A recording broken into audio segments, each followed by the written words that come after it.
Next stop, nowhere. By Dick Purcell. It's logical to assume that an elevator only travels from one floor to another. Yet if you think about it, what's between the floors? 4 persons disappearing from an elevator should have caused concern, even excitement, especially when the elevator was stuck between 2 floors. But the thing was handled quite casually, and with good reason. After all, when a thing is not understood, the best defense against acknowledging ignorance is to insist that nothing extraordinary happened. In this case, 4 persons, a girl and 3 men, stepped into an elevator in the Kendall building. They were all headed for the same suite offices occupied by several medical men. The elevator jammed between the 6th and 7th floors and refused to budge. The operator, a salty little Brooklynite, swore quietly to himself and pushed the emergency signal. It rang, but nothing happened. The operator waited for a few minutes, then spoke in a carefully casual voice. "The blessed engineer is out to supper.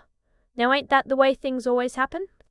When the blessed engineer goes out to supper, the blessed elevator does a blessed sit-down between 2 floors." What are we going to do?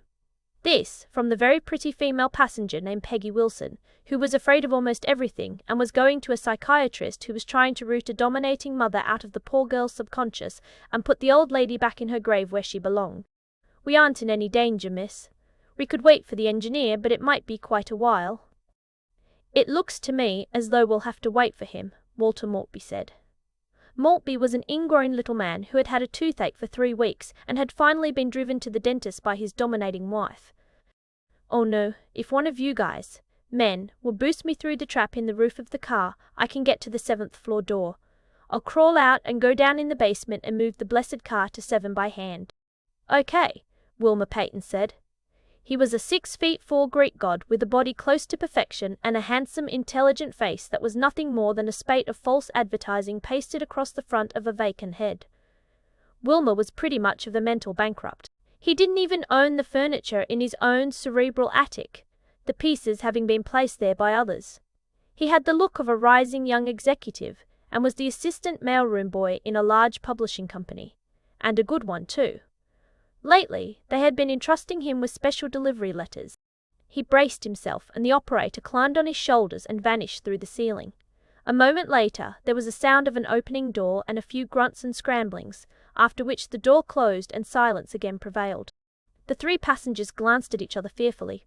The 4th, a small, white-haired man in his late 60s, had stood quietly in one corner during the whole procedure. He had a pair of bright black eyes and a look remindful of an alert fox terrier in a basement known to house rats.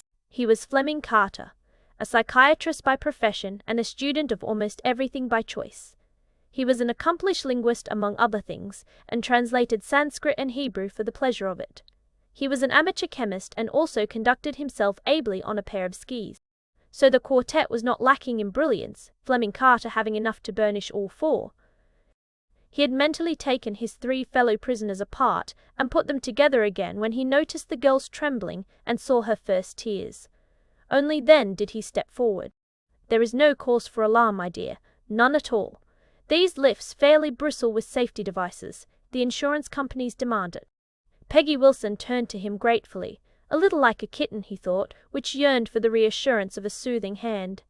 She would make a beautiful Persian, he thought, a perfect house pet.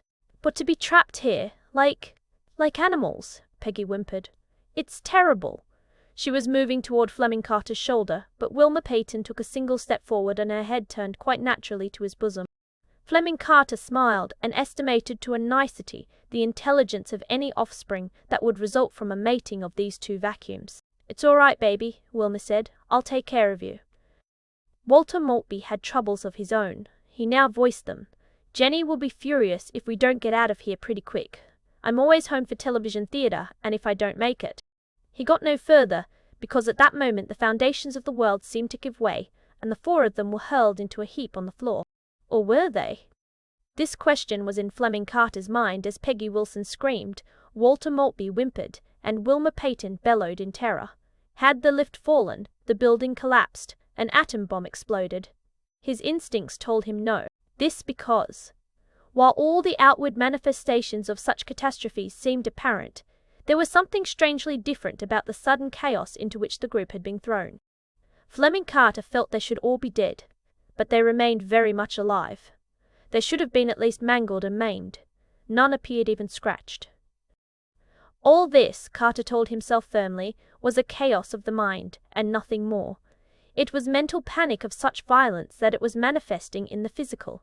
He told himself this while he sought to maintain equilibrium, while standing upon nothing and wondering where such a terrific wind could come from in a sheltered elevator shaft. Then it was over. The hurricane subsided, the floor stiffened beneath them, and they were lying in a heap made interesting by Peggy Wilson's legs sprawled above the others in a very unladylike manner. Wilmer Peyton groaned. "Shut up," Fleming Carter said sharply. "Don't start a wave of panic and hysteria. You aren't hurt." "How the hell do you know I ain't?" Wilmer Peyton demanded with childlike docility. "Because I'm not, and no one else seems to be, and we all fell the same distance." Fleming Carter began to extricate himself from the pack. This necessitated pressing rather personally against Peggy Wilson. He did what he had to do, and then drew the girl's skirt down as gently and hastily as possible. He was relieved to find she was in no shape to care what anyone did with her skirt. After nix. More had eats. Meanwhile, the elevator operator, upon finding he could not move the elevator, returned to reassure the occupants. He went to the 7th floor and called down very cheerily, "Everything's all right, folks. If this had happened before 6 o'clock, there'd be plenty of blessed people around. But it's almost 7, and the engineer ain't back from supper yet. It won't be but a little while, though, and then—" The operator became aware that only silence answered him. Had they been scared dumb? Hey you, down there. More silence. The operator frowned and crawled down into the shaft. He looked through the trap. Empty. "Well, I'll be damned," he said. And because an obvious situation was covered by an obvious answer, added, "All 4 of them crawled out and went home. Funny they couldn't stick around a few minutes." He did not ponder the difficulties involved in such an escape. The only direction they could have gone was up and out on the 7th floor. He thus accepted the obvious. And his only thought on the subject was that he'd like to have been the one to boost the girl up. Later, he bawled the engineer out, and that was that, so far as he was concerned. But the situation was far less simple for the 4 passengers. As Fleming Carter struggled to his feet, Walter Maltby used his leg for a ladder and came erect also and said, "I'll bet Jenny will sue somebody for this.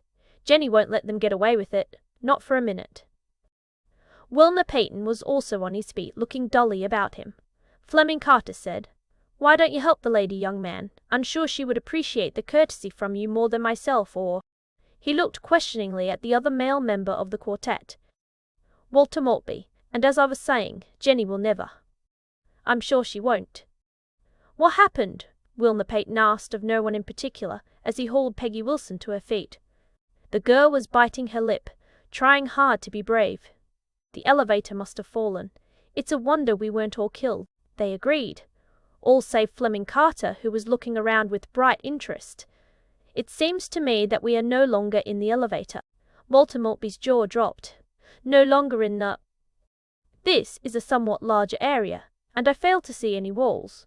Also, the ceiling seems to have vanished." The other 3 gazed about in shocked silence, and the truth of Fleming Carter's statements dawned on them. No walls, no ceiling. Nothing but hard earth under their feet and a high blue sky above. "Why, we're out in the country," Peggy Wilson babbled. "I agree," Fleming Carter said. "But let's not get panicky. We are still alive and unhurt." "But I don't understand it," Walter Maltby said, plaintively. "I just don't understand it." Fleming Carter regarded the little man with pity. No Jenny around to reassure the little man with her domineering bulk. Carter knew as a matter of course that Jenny would be both bulky and domineering. Carter looked about him. They were out in open country. That was obvious. There was a huge sun and a huge blue sky and huge clouds floating overhead. Everything in place but something very wrong. Things were just too big. That was it, Carter told himself. The size of this new world was far out of proportion to the size of him and his new friends. They were all standing in coarse grass that reached their knees, high grass. But Carter realized instantly that the grass was not high. They themselves were short. Es ist droges. Wilmer Peyton, holding Peggy Wilson in the crook of one arm, looked about through eyes that obviously sent no intelligent messages to his brain. He turned them on Carter and said, "I don't get any of this." I think I know what happened, Carter said. This even caught the interest of Walter Maltby, who was wondering what Jenny would have to say about his not arriving home on schedule. What did happen? We've fallen, or were snatched, through some sort of a space-time warp. Wilmer Peyton gaped idiotically and said, We did. Which through a what? Fleming Carter seemed not to hear. He was staring pensively at the thick blades of grass that brushed his knees. There are more things in heaven and earth, Horatio, he mused. There ain't nobody here named Horatio, Wilmer said sullenly. Excuse me. My mind was wandering.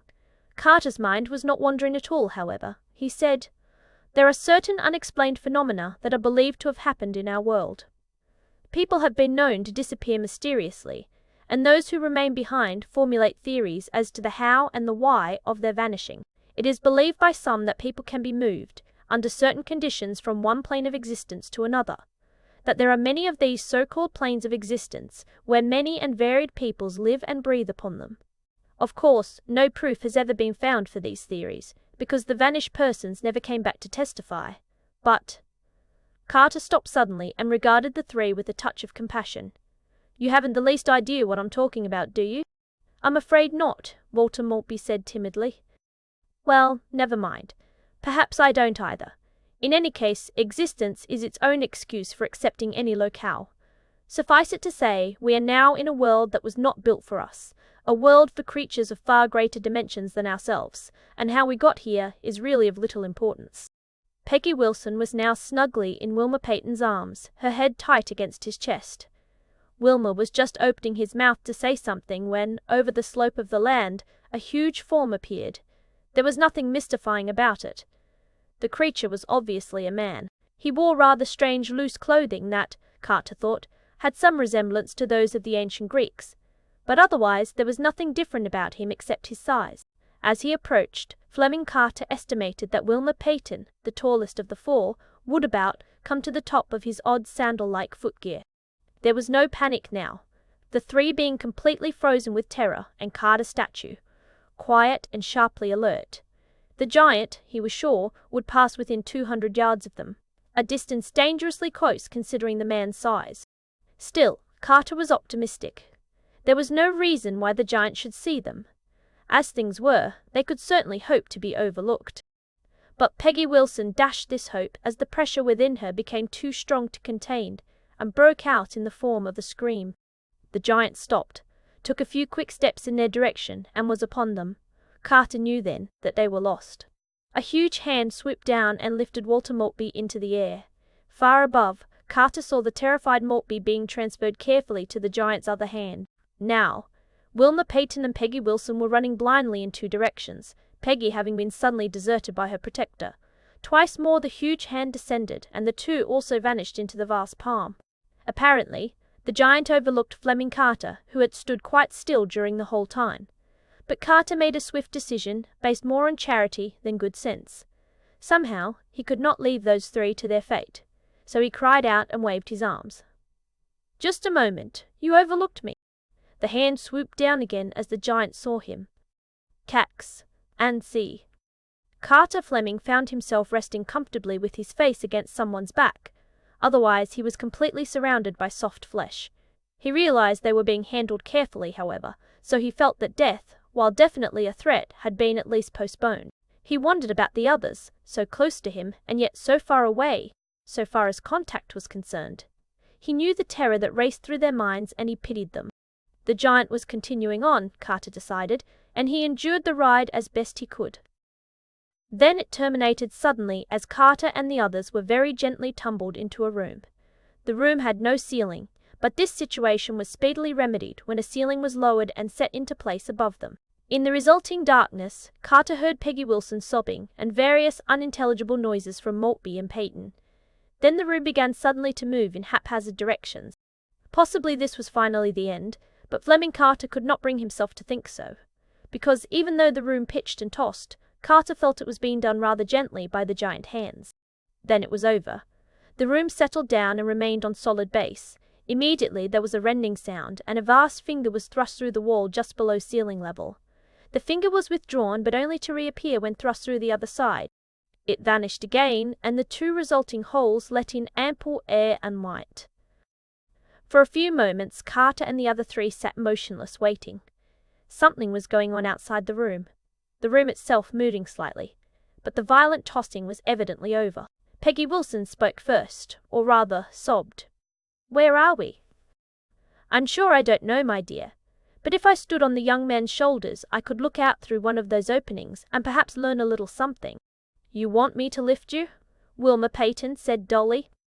"That is the general idea," Carter replied in a gentle voice. Wilma braced himself against the wall, and Carter clambered to his shoulders and cautiously pushed his head through the opening. He remained thus for quite a while, until Wilma Peyton began moving restlessly. Then he clambered down. They waited for him to speak, but he said nothing. He stared at the hole with a look of amazement upon his face, as though, for the first time, the wonder of this strange transition had struck him forcibly. Then he turned his eyes upon his three companions, and there was a look in his eyes that had not been there before, personal, yet impersonally analytical. A hard look to read, so they could have no way of knowing that he was trying to forecast how they would react to the fate that awaited them. "Well," Wilma Peyton demanded impatiently, "did you see anything?" "Yes. This is not a room. It is a huge box of some sort. It is bound around on all sides by what looks like red carpeting of a width used in hallways. I believe such carpetings are called runners. Attached to the top is a large white sail, although it appears to be made of paper rather than canvas." He was watching them closely as he spoke. "It took you all that time to see those things?" Walter Maltby asked a trifle plaintively. "No, there were other things." At this point Peggy Wilson, coming out of her shock, began to cry hysterically. "My God, what's to become of us? We'll all be killed, murdered." "I don't think so," Carter said. "Then we'll be held prisoner. That will be just as bad." "In a sense, you will be held prisoner. But I don't think it will be bad. I think our jailer will probably be a rather kindly person who will give us every consideration." "How could a jailer do that?" Peggy Wilson moaned. "It's die, up and double." Carter laid a hand upon her shoulder. "Consider, my dear. All your life you have needed a mother. Now you will have the equivalent of one." He turned to Walter Maltby. "And you. You have learned to function only as a result of the dominating wife's promptings. Our jailer will fill that role for you." Lastly, he regarded Wilma Peyton. "You, young man, will be directed and guided. You will not have need of the brain power with which you are not equipped. All of you will be content. None will have any decisions to make. All will be taken care of. Can you think of a more pleasant destiny?" Walter Maltby said, "You're talking in circles. Talking, but not saying anything." Carter had turned away, smiling. "This is very strange. We were transported to another plane, but not snatched up willy-nilly. There was a pattern behind it. 3 people admirably suited to their new fate." Wilma Peyton seized Fleming Carter by the arm and whirled him around. "Will you please tell us what you're talking about?" "Of course," Carter said quietly. "To speak the absolute truth, we are in a box. The box is tied with a wide red ribbon. The thing I called a sail is in reality a greeting card upon which certain words are written, words not too difficult to decipher." "Well, go on. What are the words?" In English, they would read, "Happy birthday, darling. You are someone's birthday present." Peggy's face was ashen. "You speak of us," she whispered. "How well suited we are for this fate. What about yourself?" Carter smiled. "I expect this to be the most interesting period of my life," he said. "You see, the present is for me. I picked it out." And as they watched in stunned amazement, Carter began to grow. Thanks for listening to Next Stop Nowhere by Dick Purcell.